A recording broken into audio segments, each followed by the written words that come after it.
Hello everyone, welcome to the channel. Today we will discuss about the formulas of mole concept and exercise questions of the NCERT from the chapter Atoms and Molecules. So first have a look on the formulas, after that we will discuss the exercise questions. Okay students, today we will discuss about the exercise questions of this chapter that is atoms and molecules. उससे पहले हम एक quick recap ले लेते हैं formulas का। हमने मोल concept में जो जो फॉर्मूलाज पढ़े हैं उनको हम एक बार रिवाइज करेंगे। देखो, हमने पढ़ा कि हम गिवन नंबर ऑफ मोल्स को ग्राम्स में कैसे कैलकुलेट कर सकते हैं। ग्राम्स में कन्वर्ट करने, मोल्स इनटू ग्राम्स कन्वर्ट करना है हमें। तो जो मास है इन ग्राम्स वो निकालने के लिए फॉर्मूला क्या है हमारे पास, नंबर ऑफ मोल्स कितने हैं इनटू में मोलर मास कितना है सब्सटेंस का। ठीक है, इससे हम किसी भी सब्सटेंस के लिए मोल्स को ग्राम्स में कन्वर्ट कर सकते हैं। After that we have number of moles. अगर हमें इनको कन्वर्ट करना है नंबर ऑफ एटम्स में तो हम क्या करेंगे, number of atoms will be equal to number of moles into Avogadro's number. ठीक है, एवोगैड्रोज नंबर से मल्टीप्लाई कर देंगे तो हमारे पास किसी पर्टिकुलर मोल के लिए नंबर ऑफ एटम्स आ जाएंगे। ठीक है, उसके बाद if you want to convert the number of moles of molecules to number of molecules, यानी कि सिंपली ये है कि मॉलिक्यूल का अगर नंबर ऑफ मोल दे रखा है और उसी मॉलिक्यूल का नंबर निकालना है तो भी हम क्या करेंगे, यहाँ पर number of molecules will be equal to number of moles into Avogadro's number. तो ये मॉलिक्यूल के लिए आ जाएगा। फिर है next, if you want to calculate the number of moles तो क्या करेंगे, सिंपली जो भी गिवन मास है हमारे पास या गिवन नंबर ऑफ एटम्स है, मॉलिक्यूल्स है। क्वेश्चन में अगर एटम दिया है तो एटम लिखेंगे, मॉलिक्यूल दिया है तो मॉलिक्यूल लिखेंगे। ठीक है, that is divided by Avogadro's number will be equal to number of moles, ये हम कर लेंगे। Then percentage of any element, कोई एलिमेंट है उसका परसेंटेज किसी कंपाउंड में हमें निकालना है। एक कंपाउंड दे दिया, मान लो वाटर दे दिया, और उसमें से पूछ लिया गया कि हाइड्रोजन का परसेंटेज कितना है। हाइड्रोजन एलिमेंट है ना, हाइड्रोजन का परसेंटेज मान लो पूछ लिया, तो हमारे पास फॉर्मूला क्या होगा, परसेंटेज ऑफ एनी एलिमेंट क्या होगा, mass of that element divided by mass of compound, एक तरह से एलिमेंट का mass by total mass into 100। This is the simple formula. अब हम एक्सरसाइज के क्वेश्चंस डिस्कस करते हैं one by one. Okay, now we will solve the exercise questions. ठीक है, एक्सरसाइज क्वेश्चंस में क्वेश्चन नंबर 1 जो है वो क्या था हमारे पास, 0.24 ग्राम सैंपल है किसी कंपाउंड का, और वो कंपाउंड किससे बना है, ऑक्सीजन एंड बोरोन से। और एनालिसिस के बाद हमें पता चला कि 0.096 ग्राम बोरोन है उसमें और 0.144 ग्राम ऑक्सीजन है। तो हमें परसेंटेज कंपोजिशन बतानी है। इसमें फॉर्मूला लगेगा यही वाला, परसेंटेज ऑफ एनी एलिमेंट वाला। क्या करेंगे, मास ऑफ दैट एलिमेंट, एलिमेंट किससे बना है, ऑक्सीजन प्लस बोरोन से बना है। ठीक है, तो एक बार बोरोन का मास रखेंगे टोटल मास इनटू 100 और ऑक्सीजन का मास रखेंगे बाय टोटल इनटू 100। निकालते हैं कैसे, परसेंटेज ऑफ बोरोन के लिए हम क्या करेंगे, मास ऑफ बोरोन हमें क्वेश्चन में कितना दिया गया है बेटा, 0.096 ग्राम। ठीक है, और टोटल मास दिया गया है 0.24 ग्राम, इंटू 100 करेंगे and we will get the 40%। Okay, percentage of oxygen क्या निकलेगा हमारा, मास दिया गया है ऑक्सीजन का 0.144 ग्राम, टोटल मास है 0.24 ग्राम, 100 से मल्टीप्लाई किया एंड वी गेट 60%। तो हमारे पास परसेंटेज आ गया किसका, बोरोन का और ऑक्सीजन का। एक ऐसा कंपाउंड जो बोरोन प्लस ऑक्सीजन के मिलने से बना है और उसका टोटल का वेट कितना है 0.24, ये दिया गया था हमें, इसमें से बोरोन का दिया गया था, ऑक्सीजन का। तो हमने इनका परसेंटेज कैलकुलेट कर लिया। बहुत इजी है, बहुत इजी है, ठीक है। देखो बेटा, क्वेश्चन है कि हमें 3 ग्राम कार्बन को बर्न किया है 8 ग्राम ऑक्सीजन के साथ, और उसके बाद जो हमारे पास CO2 ऑब्टेन हुआ है दैट इज़ 11 ग्राम CO2 हमें ऑब्टेन हुआ है। तो ये पूछ रहा है कि what mass of carbon dioxide will be formed when 3 gram of carbon is burnt in 50 gram of oxygen। अगर ऑक्सीजन को 8 ग्राम ना लेकर 50 ग्राम्स लिया जाए तो हमारे पास जो CO2 फॉर्म होगा उसका मास क्या होगा, और इसके लिए कौन सा लॉ रिस्पॉन्सिबल है वो बताना है आंसर में। तो हमारे पास रिएक्टेंट का total mass equal to total mass of products, ये हमने किया था। और कौन सा लॉ होता है, लॉ ऑफ कंजर्वेशन ऑफ मास, ठीक है। रिएक्टेंट का हमारे पास 3 ग्राम प्लस 8 ग्राम है, ठीक है, और जो कार्बन डाइऑक्साइड यानी कि प्रोडक्ट फॉर्म हो रहा है उसका है 11 ग्राम। तो total mass of reactant is equal to total mass of product. ये law of conservation of mass को प्रूव करता है। तो अगर हमने 8 की बजाय 50 ग्राम ऑक्सीजन भी ले लिया है तो इसमें से, इस 50 ग्राम में से सिर्फ और सिर्फ 8 ग्राम ही रिएक्शन में यूटिलाइज होगा, और जो बाकी का ऑक्सीजन प्रेजेंट है वो रिएक्शन में यूटिलाइज नहीं होगा, ठीक है। इसमें से सिर्फ 8 ग्राम ही हमारा रिएक्शन में कंज्यूम होगा। और ये लॉ क्या कहता है, लॉ ऑफ कंजर्वेशन ऑफ मास, ठीक है। और ऐसा क्यों हुआ, क्योंकि ये एक तो law of conservation of mass prove हो गया इससे। दूसरी चीज़ हम प्रूव कर सकते हैं लॉ ऑफ कांस्टेंट प्रोपोर्शन। वो कैसे प्रूव करेंगे, क्योंकि जो कार्बन और ऑक्सीजन है वो हमेशा कंबाइन करते हैं एक फिक्स रेशो में, fix ratio of 3:8 by mass. क्योंकि कार्बन का मास क्या है 12 और ऑक्सीजन CO2 बनेगा तो O यहाँ पर 2 है, तो 2 मॉलिक्यूल हैं इसके, तो एक का 16, ये हमारे पास 32 आएगा। तो 12:32 करेंगे हम तो हमारे पास 3:8 का रेशियो आएगा। यानी कि कार्बन और ऑक्सीजन हमेशा 3:8 के रेशियो में ही कंबाइन करेंगे। तो हम चाहे रिएक्शन में 8 ग्राम को रिप्लेस करके 50 ग्राम दे दें, 40 ग्राम दे दें, जितना मर्जी दे दें, लेकिन 8 ग्राम ही कंज्यूम होगा, क्योंकि there is fix percentage by mass which react to form a particular type of product. Next question है बेटा, what are poly atomic ions. Poly atomic का मतलब है कि मोर देन 1 एटम हमारे पास है उस पर्टिकुलर आयन के लिए।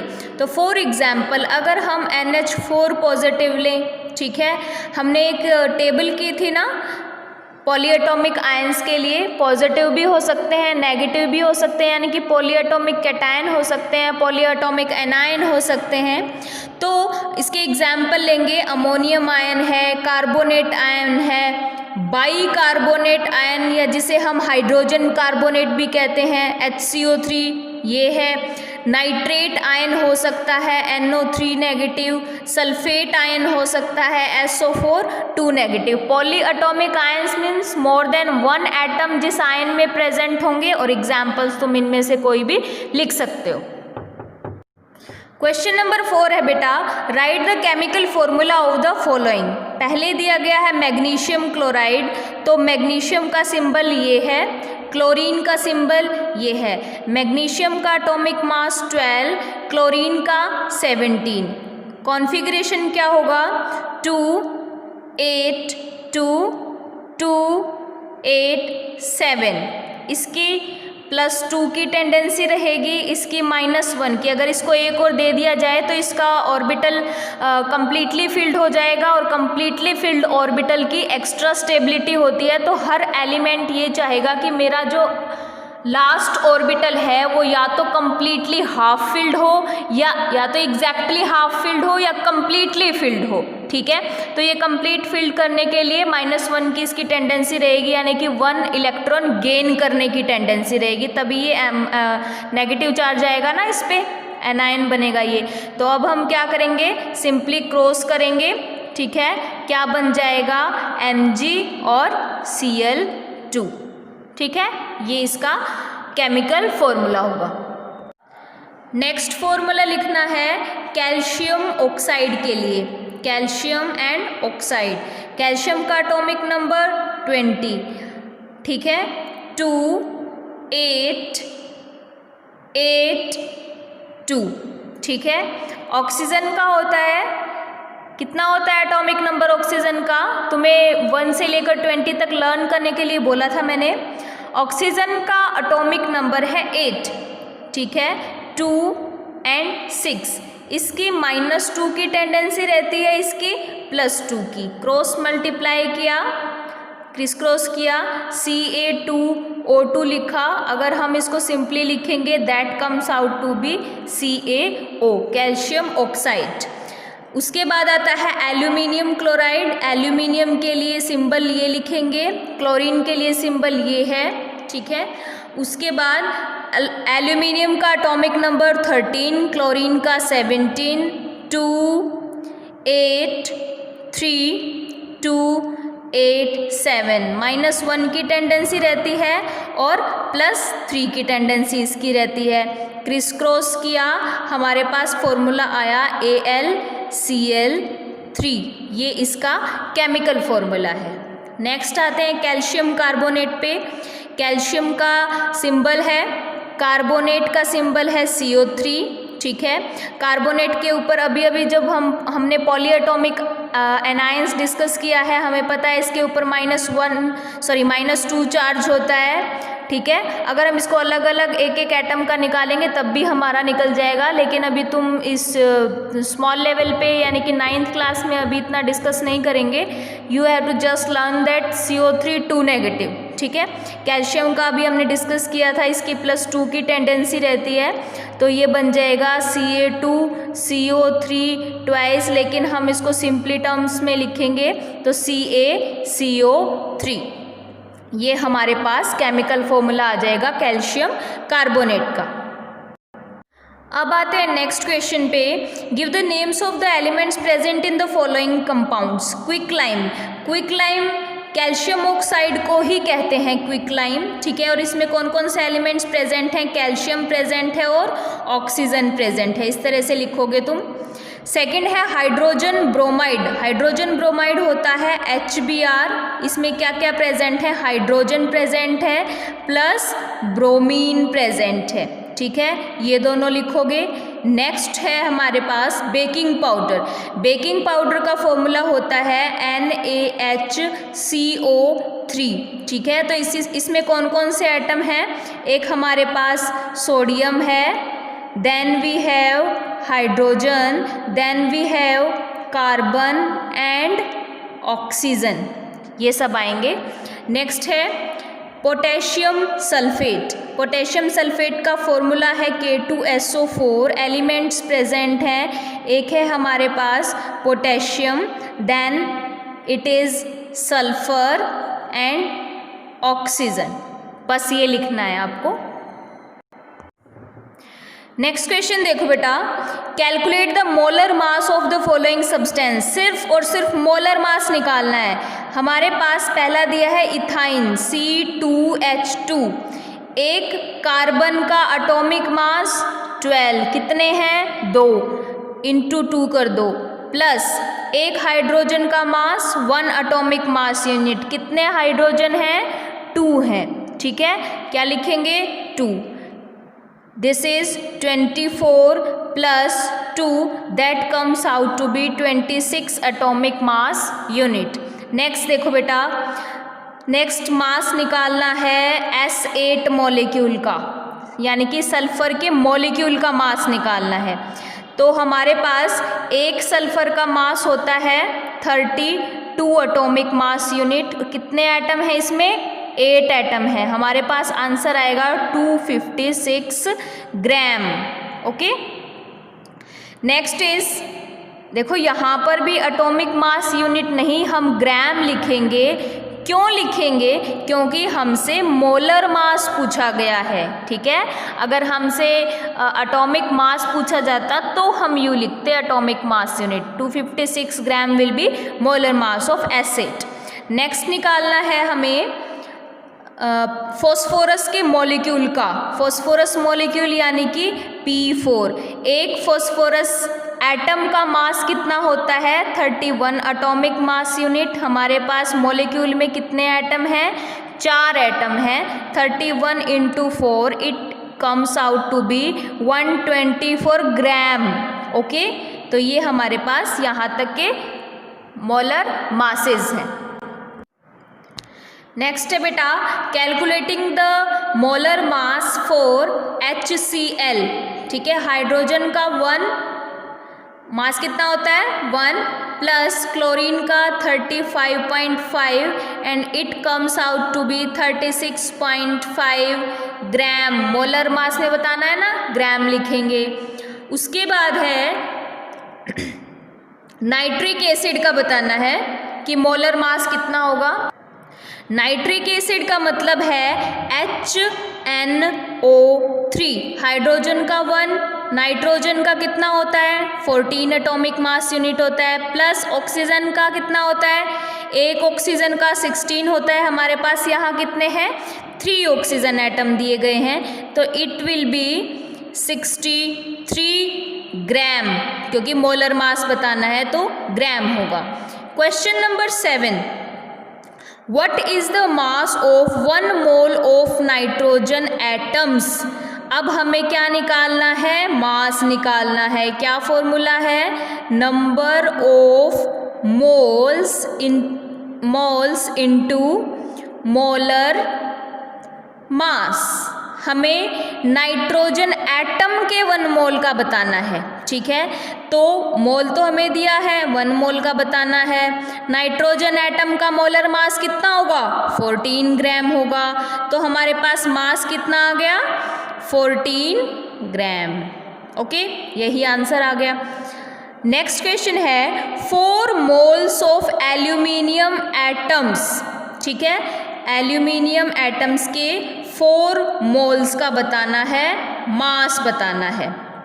मास निकालने के लिए क्या करेंगे? नंबर ऑफ मोल्स कितने दिए हैं? 4।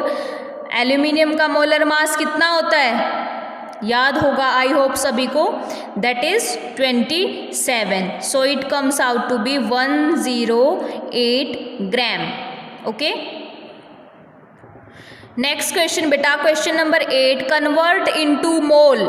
12 ग्राम ऑफ ऑक्सीजन एटम को मोल में कन्वर्ट करना है, यानी कि हमें नंबर ऑफ मोल्स निकालने हैं। ठीक है, तो क्या फॉर्मूला था? गिवन मास बाय मोलर मास। ठीक है, गिवन मास कितना है? 12 ग्राम। 12 ग्राम में बताना है ना, और मोलर मास कितना होगा? किसका? ऑक्सीजन गैस पूछी है, और ऑक्सीजन गैस की फॉर्म में जब होता है तो वो मॉलिक्यूल फॉर्म में होता है। This is the oxygen gas. ठीक है, यानी कि 16 × 2 = 32 ग्राम। तो गिवन मास बाय मोलर मास। ठीक, नंबर ऑफ मोल्स आ जाएंगे, कितने आ जाएंगे? 0.375 मोल। ठीक है, 8th क्वेश्चन का, इसी का B part, calculate number of moles into 20 gram of water. ठीक है, पहले हम वाटर लिख लें। ठीक है, वाटर के 1 मोल का मास निकालो, कितना? 2 प्लस में 16 = 18 ग्राम। ठीक है, यानी कि नंबर ऑफ मोल्स निकालने के लिए गिवन मास कितना है? 20 ग्राम में बताना है, और एक वाटर का मास कितना होता है?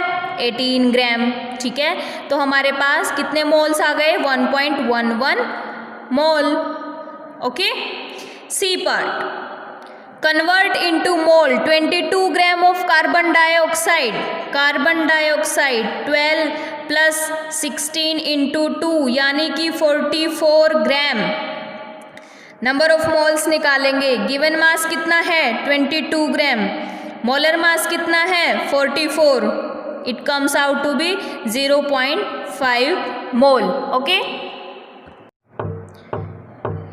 नेक्स्ट है बेटा, calculate the number of molecules of sulphur present in 16 gram of solid sulphur.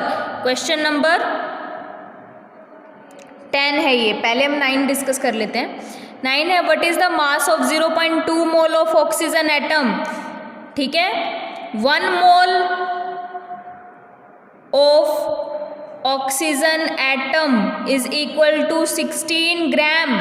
Okay, कितने का पूछा गया है 0.2 के लिए, तो 0.2 into 16 it comes out to be 3.2 gram. Very simple it is. B part देखो, मोलर मास ऑफ वाटर निकालना है हमें, number of mass of 0.5 mole of water molecules निकालना है। मोलर मास ऑफ वाटर कितना होता है 18 ग्राम, हमने अभी कैलकुलेट किया था, यानी कि 1 मोल किसके इक्वल है 18 ग्राम के। और हमसे किसका पूछा गया है 0.5 मोल के बारे में पूछा गया है, तो ये आ जाएगा 0.5 into 18 it comes out to be 9 gram. Okay, next question है बेटा, calculate the number of molecules of acid present in 16 gram of solid sulphur, यानी कि नंबर ऑफ मोल्स निकालना है पहले, उसके लिए गिवन मास बाय मोलर मास करेंगे। ठीक है, नंबर ऑफ मॉलिक्यूल्स निकालना है, फिर नंबर ऑफ मॉलिक्यूल्स का फॉर्मूला कैपिटल N के लिए क्या पढ़ा था हमने, क्या पढ़ा था N into N note, N ऐसे निकाल लेंगे। ठीक है, उसकी वैल्यू यहाँ पुट कर देंगे, डायरेक्टली कर लें इसको। सबसे पहले लेंगे मोलर मास ऑफ S8, आ जाएगा 8 into 32 is equal to 256 gram. ठीक है, अब निकालने हैं number of molecules in 16 gram of sulphur, तो given mass by molar mass into Avogadro's number, it comes out to be 3.76 into 10⁻22 molecules. Okay, this is the answer number 10. This is the last question of exercise of chapter atoms and molecule. Question number 11. See, calculate the number of aluminium ions present in 0.051 gram of aluminium oxide. सबसे पहले aluminium oxide का symbol पता होना चाहिए, हमें chemical formula पता होना चाहिए। ठीक है, aluminium oxide, aluminium +3 oxidation state, oxygen -2, formula बनाओ Al2O3। ठीक है, अब हम निकालेंगे कितना आएगा 27। So number of moles calculate करने के लिए क्या करेंगे, N is equal to 0.051 given mass है ये, डिवाइड बाय मोलर मास। ठीक है, मोल्स आ गए हमारे पास 0.0005, या हम कह सकते हैं इसको कि 5 इंटू 10⁻⁻⁴ मोल। ठीक है, देखो ये -4 की पावर होती है, इसका मतलब होता है 1/this। ठीक है, यहाँ जितनी भी वैल्यू रखी होंगी उतनी ही ज़ीरोज़ हम यहाँ पुट कर देंगे, यही माइनस पावर का मतलब होता है। अब कैलकुलेट करना है number of formula units calculate करना है। देखो बेटा, 1 मोल ऑफ एल्यूमिनियम ऑक्साइड, ठीक है, ये कंटेन करता है 6.022 into 10⁻23 formula units of Al2O3। ठीक है, हमने डिस्कस किया था ना कि एटम, मॉलिक्यूल, फॉर्मूला कुछ भी हो, 1 मोल का मतलब 6.022 इंटू 10⁻23 होता है, चाहे वो एटम हो, चाहे मॉलिक्यूल हो, चाहे फॉर्मूला हो। ठीक है, हमें कितने में निकालना है? 5 इंटू 10⁻⁻4 में निकालना है। कैसे निकालेंगे? 5 इंटू 10⁻⁻4 इंटू में 6.022 इंटू 10⁻23। ठीक है, हमारे पास ये आ जाएगा 30.11 इंटू 10⁻19, जिसको हम लिख सकते हैं 3.011 इंटू 10⁻20। ठीक है, इतने फॉर्मूला यूनिट्स आ गए। अब हमें कैलकुलेट करना है नंबर ऑफ एल्यूमिनियम आयंस, क्योंकि क्वेश्चन में एल्यूमिनियम आयंस पूछा गया है। तो ये जो Al2O3 है, इसमें 2 Al3 पॉजिटिव आयंस है ना, Al3 पॉजिटिव आयंस बनेंगे। तो जब एटम 2 हैं तो इसके आयन बनाएंगे तो वो भी तो 2 ही बनेंगे ना। 2 एटम हैं और उनको आयन में कन्वर्ट कर दिया तो उनके आयन भी 2 ही बने। ठीक है, तो 1 फॉर्मूला